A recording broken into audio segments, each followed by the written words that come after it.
اسرائیل کی امریکہ ایران ڈیل کو سبوتاژ کرنے کی ایک اور کوشش۔ مفاہمتی عمل مکمل ہونے سے پہلے ایک بار پھر بیروت پر میزائل داغ دیے۔ حزب اللہ کے کمانڈ سینٹر کو نشانہ بنانے کا دعویٰ کیا۔ صہیونی حملے میں 3 لبنانی شہید اور 6 زخمی ہوئے۔ صدر ٹرمپ نے اسرائیل کو ایک بار پھر شٹ اپ کال دے دی۔ سوشل میڈیا پیغام میں کہا کہ ہم ڈیل کے بہت قریب ہیں، جس سے لبنان سمیت پورے خطے میں امن قائم ہوگا۔ اسرائیل کو بیروت پر آج کا حملہ نہیں کرنا چاہیے تھا۔ انہوں نے اسرائیل پر واضح کیا کہ لبنان پر دوبارہ حملہ نہیں ہونا چاہیے۔ حزب اللہ سمیت کوئی بھی اسرائیل پر حملے نہ کرے۔ اسرائیل نے جس حملے کے جواب میں کارروائی کی وہ بہت معمولی تھا۔ اس حملے کو امن عمل میں رکاوٹ نہیں بننا چاہیے۔ یہ معاہدہ امن کے آغاز کی صورت اختیار کر سکتا ہے، اسے ضائع نہ کریں۔ ادھر ایرانی پارلیمنٹ کے اسپیکر باقر کالیباف نے کہا، اگر امریکہ میں وعدوں پر عمل درآمد کی صلاحیت نہیں تو بات چیت جاری رکھنا ممکن نہیں۔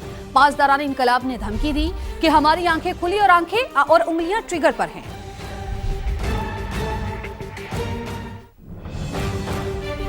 حکومت نے سپریم لیڈر کی ہدایت پر مذاکراتی راستہ اپنانے کا فیصلہ کیا تھا۔ جنگ اور مذاکرات سے متعلق تمام فیصلے سپریم لیڈر مجتبیٰ خامنہئی اور سپریم نیشنل سیکیورٹی کونسل کی جانب سے کیے جاتے ہیں۔ ان فیصلوں پر پابندی تمام دھڑوں کے لیے لازم ہے۔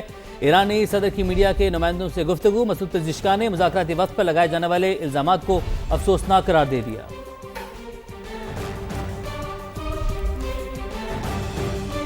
ایران یورینیم افزودگی محدود کرنے پر آمادہ۔ ڈیل کے تحت ایران جوہری ہتھیار بنائے گا، نہ ہی حاصل کرے گا۔ امریکہ اور ایران کے درمیان مجوزہ مفاہمتی یادداشت کی اہم شقیں سامنے آ گئیں۔ افزودہ یورینیم کے طریقہ کار اور نفاذ پر 60 دن میں بات چیت کی جائے گی۔ فیصلہ امریکہ کے ساتھ مفاہمتی یادداشت کے تحت کیا گیا۔ امریکی ناکہ بندی ختم ہونے کے بعد ایران بھی اپنے ہرمز کو فوری کھول دے گا۔ امریکہ ایران پر عائد تیل کی پابندیوں میں نرمی کرے گا۔ رائٹرز کے مطابق امریکہ نے ایران کے $25 ارب مالیت کے منجمد اثاثے جاری کرنے پر بھی آمادگی کا اظہار کیا۔ نئی پابندیاں عائد نہ کرنے کی بھی یقین دہانی کرائی۔ ایران کو نظر انداز کر کے علاقائی سیکیورٹی تشکیل نہیں دی جا سکتی۔ ایرانی وزیر خارجہ عباس اراغچی نے واضح کر دیا، کہا نیا سیکیورٹی ڈھانچہ تمام ممالک کی شمولیت اور اجتماعی تعاون کی بنیاد پر قائم ہونا چاہیے۔ پائیدار سلامتی، اقتصادی ترقی اور علاقائی استحکام باہمی تعاون سے ہی ممکن ہے۔ ایرانی وزارت خارجہ کے ترجمان اسماعیل بقائی کہتے ہیں، معاہدے کا بنیادی مقصد جنگ کا فوری خاتمہ ہے۔ اس مرحلے پر جوہری پروگرام سے متعلق کوئی شک MOU کا حصہ نہیں۔ اگلے 1-2 دن میں معاہدے پر دستخط ہو سکتے ہیں۔ سنبھلتی ہوئی MQM پاکستان ایک بار پھر اندرونی کشمکش کا شکار۔ چیئرمین شپ کے لیے MQM میں اختلافات شدت اختیار کر گئے۔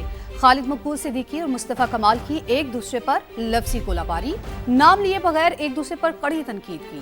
کس نے کیا کہا، آپ کو سنواتے ہیں۔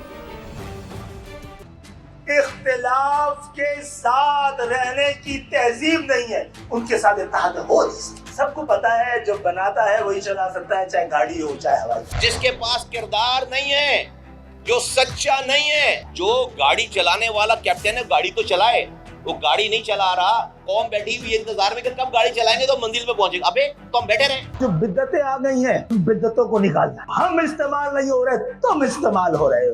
جس کے دل میں ذمہ داری کا شوق آیا وہ This must stop now۔ قوم جو ہے وہ کھائی میں گر رہی ہے اور ہم جو ہے وہ چپ چاپ دیکھ رہے ہیں۔ لعنت بھیجتا ہوں میں، بالکل نہیں چلے گا یہ۔ اگر ہمیں کہیں کہ مجھے چیئرمین بننے کا شوق ہے، میں ایک رات میں ان کو جو ہے وہ چیئرمین بنوا دوں۔ یہ عہدیداروں کی جماعت نہیں، ذمہ داروں کی جماعت۔ یار یہ کوئی کسی کی جاگیر ہے، اپنی جائیداد میں لکھوا کے لے کر آتے ہیں MQM۔ ہم سے زیادہ قربانی ہے MQM کے لیے۔ چیئرمین شپ کے لیے کرتے ہوتے ابھی 2 منٹ لگیں گے چیئرمین شپ لینے میں۔ لعنت بھیجتا ہوں ایسی چیئرمین شپ پہ۔ ڈیجیٹل نظام میں شامل نہ ہونے والوں پر بھاری جرمانے عائد کیے جائیں۔ FBR نے تجویز دے دی، اپنے کاروبار کو FBR کے ساتھ ڈیجیٹل طور پر منسلک نہ کرنے پر 10 لاکھ روپے تک جرمانہ تجویز کیا گیا ہے اور قانون کی مسلسل خلاف ورزی پر 50 لاکھ روپے تک دوسرا جرمانہ عائد کیا جائے گا، جبکہ جعلی یا فرضی رسید اور ٹیکس میں فرق پر بھی جرمانے ہوں گے۔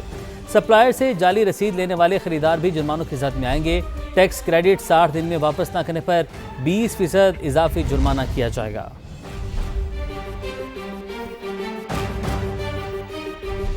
سینٹ کی قائمہ کمیٹی خزانہ نے پیکٹ بند اشیاء خورنوش، بچوں کے فارمولا دودھ، مٹھائیوں، تیل، برانڈڈ جوتوں اور کپڑوں سمیت 3000 سے زائد چیزوں پر سیلز ٹیکس بڑھانے کی تجویز منظور کر لی ہے۔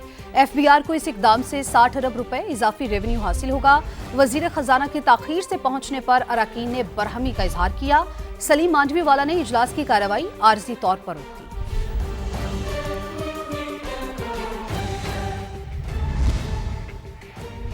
بجٹ میں عوام پر اضافی ٹیکسوں کا بوجھ ڈال دیا، حکومت اپنے اخراجات پورے نہیں کر سکتی، ملک کا قرض ہر سال بڑھ رہا ہے۔ سابق وزیراعظم شاہد خاقان عباسی کا اسلام آباد میں پوسٹ بجٹ سیمینار سے خطاب، کہا حکومت کی 2/3 آمدن قرضوں پر سود کی ادائیگی میں خرچ ہو جاتی ہے۔ آمدن دیکھیں جو وفاقی حکومت کی ہے یہ تقریباً 11,750 ارب کے قریب، 8,000 ارب سیدھا انٹرسٹ میں چلی جاتی ہے۔ حکومت کے اپنے اخراجات 1,070 ارب ہیں۔ آج حکومت اپنے اوپر کم خرچ کر رہی ہے اور پینشن پر زیادہ ادا کر رہی ہے۔ ڈیولپمنٹ کے اخراجات سے آج حکومت چلانے کے اخراجات دگنے سے زیادہ ہیں۔ ایسی صورت میں کیا ملک کے اندر ترقی ہو سکتی ہے؟ قرضہ جو ملک کا ہے ہر سال بڑھتا جائے گا۔ دعویٰ کیا گیا ہے کہ 360 ارب کی ریلیف دی جا رہی ہے، زیادہ حقیقت نہیں ہے، کیونکہ 2460 ارب کی ایڈیشنل ٹیکس پاکستان کے عوام اس سال برداشت کریں۔ پچھلے جو 4 سال گزرے ہیں وہ پاکستان کی معیشت کے لیے 4 بدترین سال ہیں۔ وفاق کنگال ہے اور صوبے جو وہ لین دین کا معاملہ کر رہے ہیں۔ جس ملک میں رول آف لا نہیں ہوگا اس ملک کے اندر کوئی انویسٹمنٹ نہیں آتی۔ جب تک آپ ملک کے نظام میں بنیادی اصلاحات نہیں کریں گے، رول آف لا نہیں ہوگا، سیاسی استحکام نہیں ہوگا، ملک ترقی نہیں۔ آزاد کشمیر میں نام نہاد پرامن احتجاج کی حقیقت عیاں، راولہ کوٹ میں کالعدم جوائنٹ عوامی ایکشن کمیٹی کے شرپسندوں نے پولیس بختر بند پر فائرنگ کی، 30 سے زائد گولیاں ماری گئیں۔ پولیس بختر بند پر گولیوں کے نشانات بھی واضح ہیں۔ ذرائع کے مطابق انتشاری کمیٹی کی جانب سے مسلح جتھے 1000 سے 1500 روپے دہاڑی پر لائے گئے تھے۔ کالعدم ایکشن کمیٹی کے سرغنہ کی ایک آڈیو میں شرپسندی کی دھمکی دی گئی تھی۔ عوامی حقوق کی آڑ میں مسلح کارروائیاں، جلاؤ گھیراؤ ہی اس انتشاری کمیٹی کا اصل چہرہ ہے۔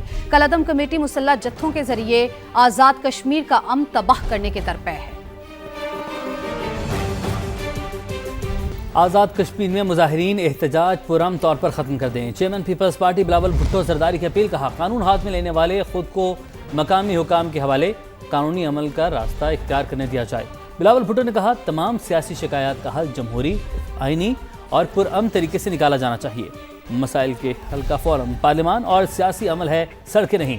پیپلز پارٹی الیکشن کمیشن سے قبل از وقت جاری انتخابی شیڈول واپس لینے کا مطالبہ کر چکی ہے۔ زیر التوا شکایات کے ازالے کے لیے ٹروتھ اینڈ ریکنسیلیشن کمیشن بنانے کی کوشش کریں گے۔ ایران اور امریکہ کا اسلام آباد معاہدے پر دستخط کا قریب آنا تاریخی لمحہ ہے۔ اس وقت عالمی توجہ پاکستان پر مرکوز، لیکن آزاد کشمیر کی بے چینی کشمیر کاز اور پاکستان کی ساکھ کو نقصان پہنچا رہی ہے۔